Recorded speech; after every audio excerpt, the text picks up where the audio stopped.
think when we talk about inclusion, very often teachers would perceive that as a one-way process, right? So these students and their communities and their families, they come here, we have our system ready, we have our schools ready, we have our culture ready, and they should simply adapt, they should fit in. Now, when it comes to language, that simply doesn't work. And the reason for that is very simple. It takes time to learn a new language. So when teachers are talking about difficulties with multilingual students, they often mean the student is not performing on the same level in Dutch as my native Dutch students. A lot of teachers are asking me or asking other people that work in multilingualism, well, how will I know what my students are saying about me?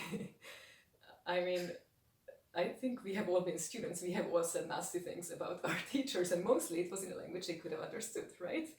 So this is, again, it's a perceived threat that is not realistic, but it's there. Teachers feel like they might be ridiculed, they feel like they will lose control if they let students use their languages.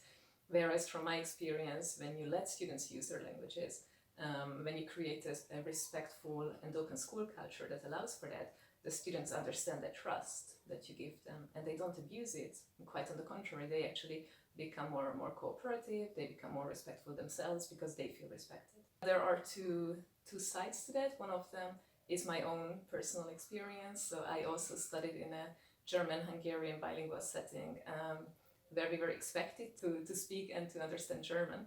And at the moment of me entering that school, my German knowledge was almost non-existent. We got German lessons, but at the same time we were taught the curriculum, several of the subjects fully in German. So while building up the German knowledge, we were already expected to understand biology and history and other subjects and follow them fully in German, also taught by German native speakers who would not speak Hungarian, so they didn't even have the tools to help us. And well, while I spoke perfect Hungarian at that point and I spoke some English, I could have managed in English, I felt completely dumb. I felt very powerless in those German language situations. And I think it is partly that feeling that I have experienced with being powerless, being unable to study, unable to understand, and unable to show my knowledge.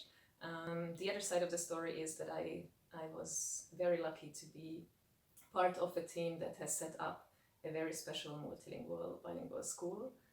It's called the NISE. It's a school in Amsterdam that works with immigrants, students, refugee students, and also other international students, but also Dutch students that would like to follow an international curriculum. My focus has been a little bit broader than multilingualism because I think multilingualism doesn't come alone. These students, they carry with themselves more than only the language. Of course, the culture comes with the language as well. And so what I've been looking for is more a culturally responsive approach.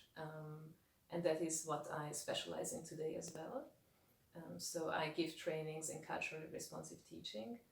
What I do in my work with culturally responsive teaching is first of all build awareness that what is already present in schools, that all the content and all the mindsets that we bring to education, they are culturally influenced.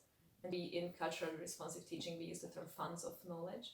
So it means we look at every single student as a student bringing in culturally influenced knowledge with them and giving space to that. And you can do that in the curriculum as well, but you can also do that with their languages. So whenever you're discussing a topic, you can simply ask them, what words do you know about this already in your language?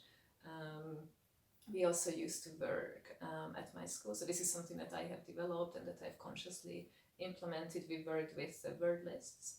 Whenever we would start a new topic, a new unit, we would send home a vocabulary list in English and Dutch and ask the parents to translate that to their first languages and discuss it with their children so that when the children would come in, they would already be prepared. They would bring in the most important concepts and they would know it in their first languages, and so it would be much easier for them to access the same concepts in the school's languages. So there is a lot of space for doing culturally responsive teaching and practice in the school, and I always have the feeling that we overcomplicate the matter, and we just need to start small.